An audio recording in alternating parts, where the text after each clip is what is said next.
Nama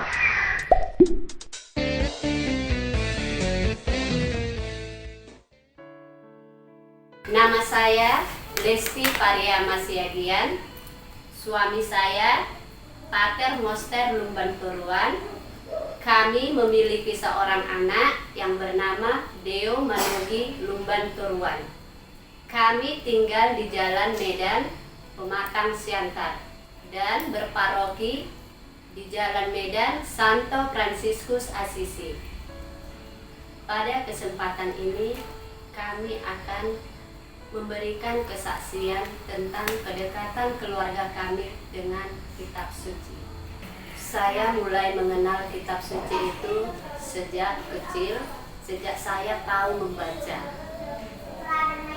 Pertamanya itu saya mengenal kitab suci adalah setelah saya mengikuti sekolah minggu.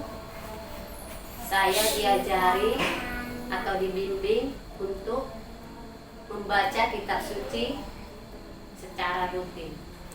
Kalau dari saya mengenal kitab suci dari kecil juga, tapi saya di situ terkesannya di waktu SMA tahun 1996. Waktu saya SMA, ada guru agama kami dari gereja karismatik yang mau mengajarkan bahwa kitab suci itu penting bagi kehidupan kita, sehingga kami diajak untuk PA, pendalaman Alkitab di suatu tempat, yaitu daerah Pulau Maria di Asahan. Saya mempelajari kitab suci itu penting dalam beriman ketika saya kuliah. Saya mengikuti PA yang pendalaman Alkitab. Di sana kami diajarkan bagaimana kita harus berhubungan baik dengan Tuhan melalui kitab suci ini, melalui doa-doa kita. Jadi dari situlah memang saya bisa semakin mencintai kitab suci. Kalau bagi saya, kitab suci itu penting di waktu kami tahun 96 di waktu SMA. Itu tadi yang saya bilang bahwasanya 96 kami diajari oleh guru agama Kristen. Waktu itu masih guru agama Kristen, belum ada guru agama Katolik. Tetapi kami diajari dengan membaca, dengan membuat suatu pendalaman Alkitab di suatu tempat, sehingga kami selalu rajin membaca. Dalam keluarga kami, membaca kitab suci secara rutin itu jarang terjadi dikarenakan situasi atau kondisi pekerjaan Bapak yang harus keluar kota. Jadi, untuk membaca kitab suci itu secara bersamaan itu jarang terjadi. Tetapi apabila Bapak berada di kota Siantar, kami mengadakan ibadat, disitulah kami membaca kitab suci secara bersamaan. Setelah membaca kitab suci secara bersamaan dalam keluarga, itu sangat berpengaruh besar terhadap kehidupan keluarga kami. Kami merasakan ada damai ketika berada di rumah ataupun di luar. Kami merasakan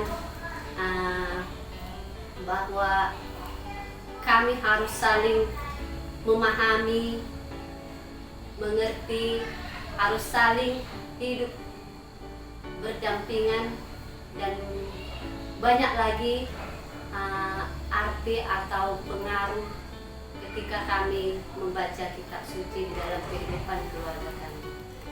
Rencana keluarga kami untuk kedepannya, untuk pendekatan kitab suci di dalam keluarga kami, karena saya di Sibolga kadang-kadang, sehingga istri di Siantar, kami selalu komunikasi melalui elektronik untuk membaca bersama-sama walaupun tidak satu rumah. Itulah rencana ke depan kami untuk kedekatan di dalam Alkitab. Mungkin untuk kedepannya kami, kalau Bapak nanti di Sibolga, kami akan komunikasi dari ayat mana yang akan kami baca nanti, ataupun kami akan melihat dari medsos ya. Di situ sudah lengkap dia perikop-perikop yang ada pada hari-hari. Jadi mungkin kami akan boleh saling ber-WA. Dari sini kita baca sekarang untuk hari ini. Mungkin seperti itu dulu rencana keluarga kami untuk ke depan.